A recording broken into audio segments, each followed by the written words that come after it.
അതൊരു പ്രത്യേക അനുഭവം തന്നെയാണ്. ഇതൊന്നും അറിഞ്ഞിരിക്കേണ്ട ഒരു കാര്യം തന്നെയാണ്. നമ്മളെ അത് ക്യാബിന് വേണ്ടിയാകൊണ്ടാണ് ഇത്രയും കുലുങ്ങുന്നത്. ക്യാബിനിൽ സെപ്പറേറ്റ് സ്പ്രിങ് കാര്യങ്ങൾ വെച്ചിട്ടുണ്ട് ആക്ഷന് വേണ്ടി.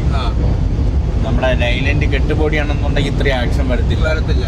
നോർമൽ ജസ്റ്റ് ഒരു ചെറിയൊരു ഇത്രയും ഷേക്കോലും ആവത്തില്ല. ജസ്റ്റ് ഒരു ഇത് മാത്രം കാണത്തുള്ളൂ. ഭാരത് ബെൻസിന്റെ മാത്രം പ്രത്യേകതയാണ്. അല്ല, ഭാരത് ബെൻസിന്റെ ക്യാബിന് വേണ്ടി എല്ലാം ബോഡി അങ്ങനെയാണ്. ഓക്കെ, ക്യാബിന് വേണ്ടിക്ക് എല്ലാം സെപ്പറേറ്റ് ആക്ഷൻ വെച്ച് ചെയ്യുന്നു. അങ്ങനെയുണ്ട്.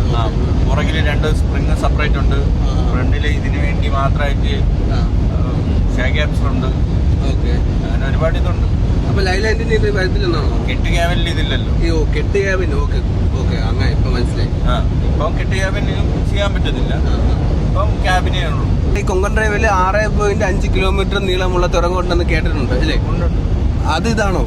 ഇതാണോന്ന് വെച്ചാൽ അങ്ങനെ ചോദിച്ചാൽ അറിയത്തില്ല. അല്ല, ഇപ്പൊ ഏകദേശം നമ്മൾ 5 മീറ്ററത്തോളം ആകുന്നു. നോക്കാൻ നെറ്റ് നോക്കാൻ എന്ന് പറഞ്ഞ തുരങ്കത്തിന്റെ അകത്ത് പിന്നെ അറിയില്ല കറക്റ്റ് ആയിട്ട്. ശരിക്കും നമ്മൾ എങ്ങോട്ടാണ് പോകുന്നതെന്ന് പുറത്ത് നോക്കിയാൽ ഒന്നും അറിയാൻ പറ്റത്തില്ല. നൈറ്റ് പോകുമ്പോൾ 4 സൈഡും നമ്മളെ ഈ ലൈറ്റ് ഇട്ടേക്കുന്നുണ്ട്. മാത്രം കണ്ണാടി കൂടെ നമ്മളെ തന്നെ കാണാൻ പറ്റുന്നുണ്ട്. അല്ല, അവിടെ ഇവിടെ ലൈറ്റ് ഓരോ ചെറിയ ചെറിയ ലൈറ്റുകളുണ്ട്.